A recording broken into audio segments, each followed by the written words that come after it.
भरतपुर में भाजपा कार्यालय पर सह प्रभारी एवं भाजपा के राष्ट्रीय सचिव विजया राहटकर ने भाजपा जिला कार्य समिति की बैठक ली। बैठक में भाजपा जिलाध्यक्ष मनोज भारद्वाज एडवोकेट ने संगठन की जानकारी दी।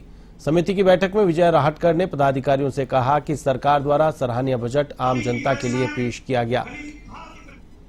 इस अवसर पर राहटकर का भाजपा जिलाध्यक्ष के नेतृत्व में पदाधिकारियों ने 51 किलो फूलों की माला पहनाकर स्वागत किया गया। कार्य समिति की बैठक में भाजपा के अनेक प्रमुख पदाधिकारी मौजूद थे। 40 बूथ है, 270 शक्ति केंद्र है। इतने साल वो सत्ता पे रहे, जब वो सरकार में थे तब उन्होंने लोगों के लिए क्या किया? उन्होंने कभी खुद नहीं कुछ होके एक ठोस कोई कार्यक्रम कभी लोगों के लिए, जनता के लिए नहीं दिया है। अभी जो केंद्र की सरकार आई है, ये बहुत अच्छी सरकार है और इस सरकार ने बहुत शानदार बजट पेश किया है और जिनकी नियति कभी लोगों की सेवा करने की नहीं होती है। राजधानी की हरमाड़ा थाना पुलिस ने बाइक चोर गिरोह का खुलासा करते हुए 2 बाइक चोरों को गिरफ्तार किया है। पुलिस ने आरोपियों के कब्जे से चोरी की बाइक बरामद की है। थानाधिकारी दिलीप खदाव ने बताया कि बाइक चोरी के मामले में आरोपी अभिषेक शर्मा नानकराम को गिरफ्तार किया गया है।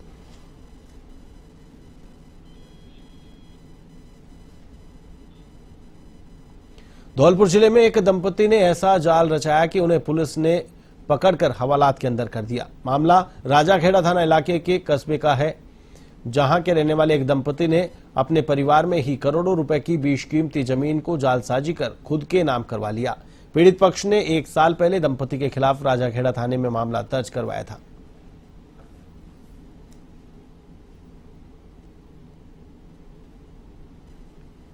इसमें श्रीमती ने फर्जी रजिस्ट्री के संबंध में मुकदमा दर्ज कराया था, जिसमें काफी समय से फरार चल रहे मुलजिम इनामी मुकुंद माधव व उसकी पत्नी जिनकी सीमा माधव को कल दिनांक देने पर 15,000 रुपये की नाम। खबर मसूदा से है, जहां कुएं में गिरने से महिला की मौत हो गई। खेत पर जाते समय पैर फिसलने से महिला कुएं में गिर गई। आसपास के खेत पर काम कर रहे लोगों ने परिजनों को सूचना दी, जिसके बाद मसूदा पुलिस मौके पर पहुंची। महिला को ग्रामीणों की मदद से कुएं से बाहर निकाला गया, तो वहीं पुलिस ने मामले की जांच पड़ताल शुरू कर दी है।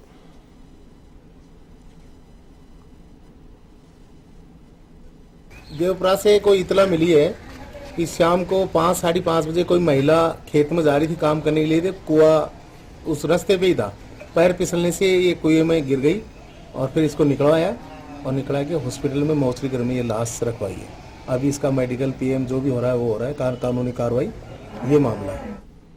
धौलपुर जिले के बाड़ी उपखंड के सदर थाना क्षेत्र के निधारा गांव में एक दर्दनाक हादसा हुआ। खेत पर काम करने गया किसान पास में बहने वाली नदी में पैर फिसलने से डूब गया और उसकी मौत हो गई। किसान को जब नदी में डूबते हुए देखा तो गांव में हड़कंप मच गया। इसके बाद जब तक ग्रामीण उसे नदी से बाहर निकाल पाते, तब तक उसकी जान जा चुकी थी। सूचना मिली कि गांव निधेरा में नदी में डूबने से एक व्यक्ति की मृत्यु हो गई है। यहाँ पर एक व्यक्ति वीरेंद्र सनौफ रामवीर छाती गुर्जर उम्र 29 साल। भरतपुर में बाबा सुग्रीव विद्यापीठ में एडिशनल एसपी नीति राज ने विद्यार्थियों को साइबर क्राइम के खिलाफ जागरूक किया। उन्होंने विद्यार्थियों से कहा कि अनजान लोगों का ना तो अपना ओटीपी उन्हें दें और ना किसी अनजान लिंक पर क्लिक करें। साइबर ठग स्वयं को बैंककर्मी, पुलिसकर्मी बताकर अपनी बातों में बहला फुसलाकर आपसे आपकी डिटेल मांग लेते हैं और फिर उसका दुरुपयोग करते हुए ठगी और लूट का शिकार बना लेते हैं। धौलपुर में एक युवक ने फंदा लगाकर आत्महत्या कर ली। युवक की आत्महत्या कर लिए जाने से मकान मालिक ने पुलिस को सूचना दी। मौके पर पहुंची निहालगंज थाना पुलिस ने मृतक के शव को फंदे से उतारकर जिला अस्पताल की मोर्चरी में रखवाया।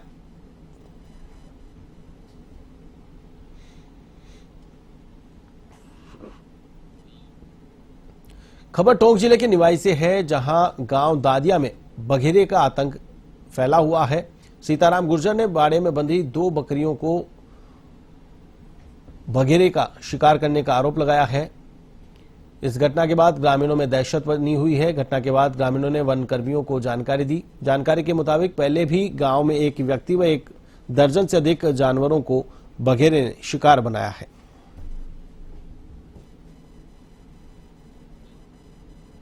जैसलमेर शहर में आसनी रोड स्थित आसनेश्वर महादेव मंदिर में कुछ असामाजिक तत्वों ने तोड़फोड़ की। घटना के बाद स्थानीय लोगों में आक्रोश व्याप्त है।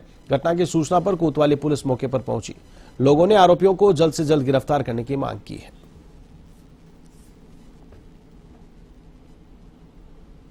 मंदिर की पूजा करने आए तो हमने देखा कि शिव जी की जो लिंगी थी वो खंडित हो रखी थी, टूटी हुई थी। नंदी जी भगवान और अंदर जो पितरदेव के नाडों के स्थल थे वो सब रोड पे डस्टबिन के पास में फेंके हुए थे। अंदर एक भौमिया जी की मूर्ति थी, वो उसको भी पत्थर से खंडित किया हुआ है, वो भी मूर्ति वहां पड़ी है। और जितने भी अंदर जो मूर्ति, पूजा के सामग्री, पानी की मटकी, बाल्टियां थे वो सब तोड़ फोड़ करके बाहर गली में उड़ा के और सब रोड पे फेंक के चले गए। बदमाश प्रवृत्ति के लड़के थे, लगता है कोई स्मैक किए थे, स्मैक की पैसे की तलाश में आए थे। उन्हें यहाँ कुछ मिला नहीं, इसलिए उन्होंने शिवलिंगी को और इनको ही तोड़ना सही समझा। सुबह 6 बजे हम लोग आते हैं दुकान, उस समय हमने देखा तो ये शिव मंदिर जो हमारी दुकान के सामने है, आसनेश्वर महादेव मंदिर, उस मंदिर में शिवलिंग को तोड़ा हुआ देखा हमने। नंदी महाराज थे वो टूटे हुए मिले हमको यहाँ पे, और भी 2-4 मूर्तियां थी उनको खंडित कर दिया गया असामाजिक तत्वों द्वारा हमारी। और ये सड़कों पे बिखेर के फेंक दिया मूर्तियों को। और यहाँ पे काफी पितृदेव के थान वगैरह थे यहाँ पे, जिनको फेंका गया, मूर्तियों को खंडित किया गया और शिवलिंग को और नंदी को तोड़ दिया गया। अंता नगर पालिका में करीब 3 साल बाद साधारण सभा की बैठक हुई, जिसका कांग्रेसी पार्षदों ने जमकर विरोध करते हुए नारेबाजी की और बैठक का बहिष्कार किया। बैठक में स्टेडियम में दुकानें बनाकर नीलाम करने के मुद्दे को लेकर विरोध किया गया और पालिका प्रशासन के खिलाफ नारेबाजी करते हुए बैठक से बाहर निकल गए। ये केवल अपना व्यापारिक हित साधने के लिए स्टेडियम में दुकानें बेची जा रही है। यहाँ आ गया हॉस्पिटल, ट्रॉमा सेंटर, तो यहाँ पर अब जितनी की तरह निगाह हो गई व्यापारियों की कि हम यहाँ पे दुकानें ले लें और अपना यहाँ पर पूरा जाल फैला लें। आज पूर्णतया बैठक का बहिष्कार कर दिया। हमने शुरू के जो सही बिंदु थे नगर के विकास के हमने उन पर पूरी सहमति दी है। ऐसा स्टेडियम पूरे 12 जिले में कहीं नहीं है जिसको ये बेचने में उतारू है। खबर पाली के सोजत रोड से है, जहां कृषि मंडी प्रांगण में उपखंड अधिकारी कुसुमलता चौहान के द्वारा कृषक उपहार योजना की लॉटरी निकाली गई। इस दौरान कई कृषक मौजूद रहे। सोजत उपखंड अधिकारी कुसुमलता चौहान ने बताया कि किसानों को पारदर्शिता के साथ फसल बेचने व उसके भुगतान के लिए इस योजना की शुरुआत की गई है। इसके अंतर्गत प्रथम विजेता को 25,000, द्वितीय विजेता को 15,000 और तृतीय विजेता को 10,000 रुपए दिए जाएंगे। कृषि उपहार योजना जो है कृषि मंडियों के अंदर कृषकों को ई नाम पोर्टल और ई पेमेंट करने के लिए उनको लाभान्वित किया जाता है इनामी कूपन के द्वारा 25,000, 15,000 और 10,000 का। ये कूपन उनको तभी मिल पाएगा जब अपना वो पेमेंट ऑनलाइन ई पेमेंट के माध्यम से करें और जो भी उनके विक्रय पर्ची जो जनरेट होती है वो ई नाम पोर्टल के माध्यम से जनरेट हो। और अब सरकार भी ये चाहती है कि पारदर्शिता से काम हो, इसीलिए इस योजना का लाभ पाने के लिए और कृषि मंडी के अंदर पारदर्शिता से अपना काम करवाने के लिए हमें काश्तकारों को ई पेमेंट और इनाम पोर्टल की जानकारी देना बहुत आवश्यक है। इस तरह के लुभावने जो ये 3 तरह के इनाम। सोजत में हरियाली तीज के अवसर पर 7 अगस्त को वन महोत्सव मनाया जाएगा, जिसकी तैयारियां जोरों शोरों से चल रही है। इस बार पौधारोपण योजना के अंतर्गत सोजत में कुल 1,19,000 पौधे लगाने का लक्ष्य रखा गया है। पाली जिला कलेक्टर लक्ष्मी नारायण मंत्री के निर्देशानुसार हरियाली तीज पर होने वाले कार्यक्रम की तैयारी के लिए सोजत उपखंड अधिकारी कुसुमलता चौहान ने दौरा किया। उन्होंने क्षेत्र में डोनर नर्सरी व चारागाह विकास के कार्यों का निरीक्षण किया। उपखंड अधिकारी ने 30 जुलाई तक नर्सरी से सभी ग्राम पंचायतों में पौधे पहुंचाने के निर्देश दिए।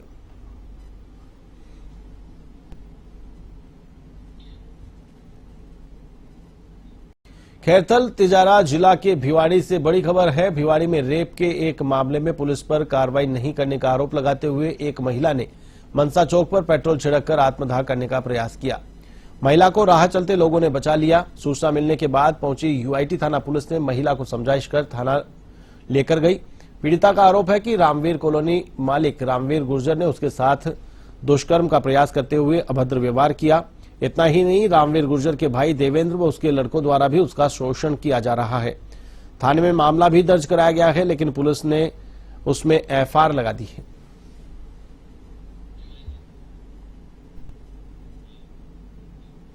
नीमका थाना के बलमदासपुर ग्राम में 53 वर्ष बाद शहीद सवाई सिंह तंवर की मूर्ति का अनावरण किया गया।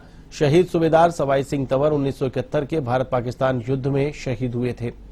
सैनिक कल्याण बोर्ड के अध्यक्ष प्रेम सिंह बाजोर एवं कर्नल अजय शर्मा की उपस्थिति में गुरुवार को सवाई सिंह की प्रतिमा का अनावरण किया गया। कार्यक्रम के दौरान शहीद परिवार का भी सम्मान किया गया।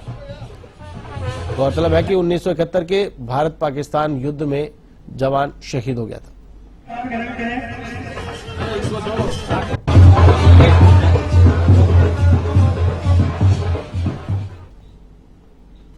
पिंडवाड़ा के निकटवर्ती ग्राम पंचायत झाड़ोली सिवेरा रोड स्थित गोचर में सरपंच सुथार ने अपनी ग्राम पंचायत में करीब 3 वर्ष पहले 8 बीघा गोचर भूमि पर लगे अंग्रेजी बबूलों को निकालकर महात्मा गांधी नरेगा योजना के तहत जमीन का समतलीकरण किया और 800 फलदार और छायादार पौधे लगाने का प्लान तैयार किया।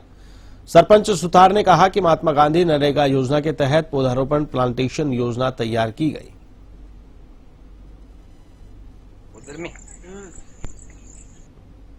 अभी हम जहां पर खड़े हैं वो ग्राम पंचायत झाड़ोली के झाड़ोली सिवेरा रोड पर गोचर है और इस गोचर को 3 साल पहले हमने 8 बीघा में तारबंदी करके कटीली झाड़ियां और बबूल हटा करके यहाँ पर हमने वृक्षारोपण की शुरुआत की थी। 3 साल में लगातार हमने यहाँ पर 800 से 900 पौधे लगाए हैं और सारे पौधे आज पेड़ बन चुके हैं। इस पूरे गोचर में जो है वो फलदार वृक्ष और छायादार दोनों वृक्ष है और यह जो डेवलपमेंट किया गया जो विकास है यह महात्मा गांधी नरेगा योजना के।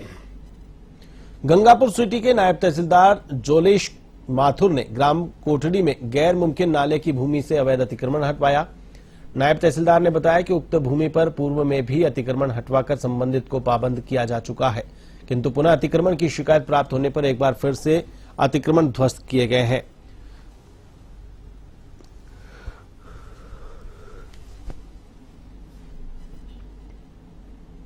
कोर्ट के आदेश पर सीएमएचओ ऑफिस परिसर सील होने के दूसरे दिन गुरुवार को कर्मचारी निर्धारित समय पर ऑफिस पहुंचे।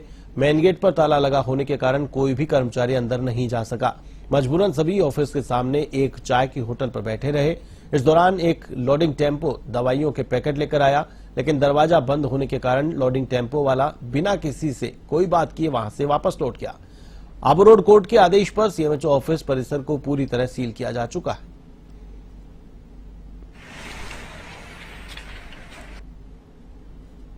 भाई इधर ये लगा हुआ है, माननीय न्यायालय का नोटिस है। इसमें साफ लिखा हुआ है कि इसको कोई भी तोड़ के या गेट को खोल के अंदर नहीं जा सकता जब तक कि माननीय न्यायालय के आदेश नहीं हो।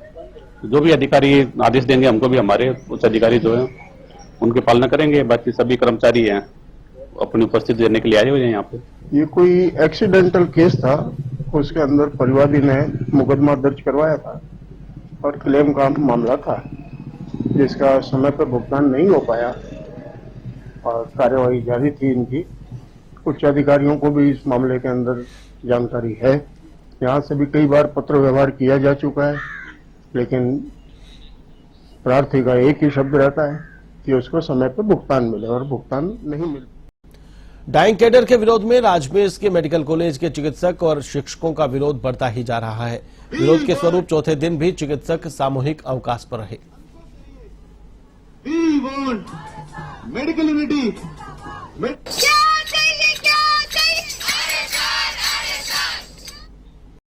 सीकर डाइंग कैडर के विरोध में राजमेर के मेडिकल कॉलेज के चिकित्सक और शिक्षकों का विरोध बढ़ता ही जा रहा है। विरोध के स्वरूप चौथे दिन भी चिकित्सक सामूहिक अवकाश पर रहे।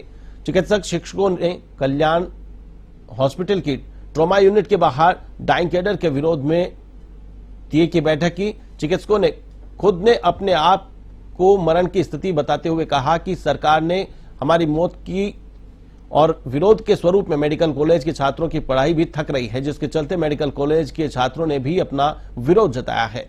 छात्रों का कहना है कि लगातार चौथे दिन उनकी क्लास नहीं चल रही है।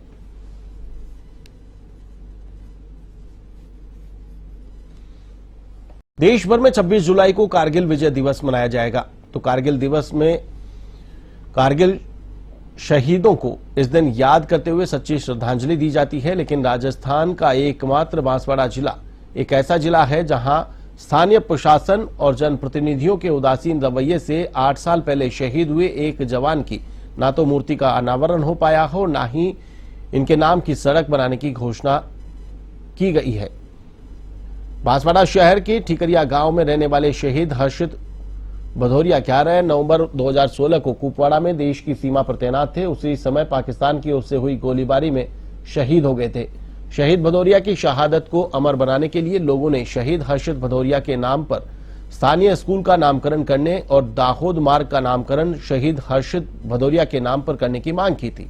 साथ ही भव्य स्मारक बनाने की मांग की गई थी, लेकिन उनकी शहादत को 8 साल पूरे होने के बावजूद अभी तक ना तो स्कूल का नामकरण हो पाया है और ना ही दाहोद मार्ग का नाम शहीद हर्षित भदौरिया के नाम पर रखा गया है।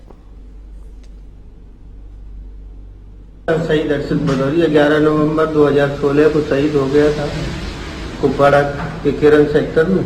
तो उसमें फिर अभी मूर्ति तो उन्होंने लगा दी है, लेकिन अभी उसका उद्घाटन नहीं हुआ है और स्कूल का नामकरण का भी आश्वासन दिया था और रोड के लिए भी कहा गया था इन्होंने कि वो शहीद हर्षित भदौरिया के नाम से रोड का नामकरण किया जाएगा, तो वो भी नहीं हुआ है। और अभी बस हमारी अब यही मांग है कि ये चीजें कर दी जाएं तो आने वाली अपनी जो नई युवा पीढ़ियां है उन्हें इससे प्रेरणा मिलेगी, वो भी अपने आगे सेना में जाने के लिए देश के लिए कुछ कर सकें। राजसमंद जिले के नाथद्वारा नगरपालिका क्षेत्र में निर्माण संबंधी अनियमितताएं बड़े पैमाने पर सामने आ रही हैं। आरोप है कि पालिका क्षेत्र में बिना स्वीकृति के धड़ल्ले से व्यावसायिक भवनों का निर्माण किया जा रहा है। हाल ही में बस स्टैंड पर 5 मंजिला टावर का निर्माण किया गया है, जिससे लोगों में भारी आक्रोश है। अनियमितताओं के खिलाफ शिकायतें भी की गई हैं, लेकिन पालिका अधिकारी कोई कार्रवाई नहीं कर रहे हैं। नागरिकों की मांग है कि इन अनियमितताओं की जांच कराई जाए, साथ ही दोषी अधिकारियों के खिलाफ कार्रवाई की जाए।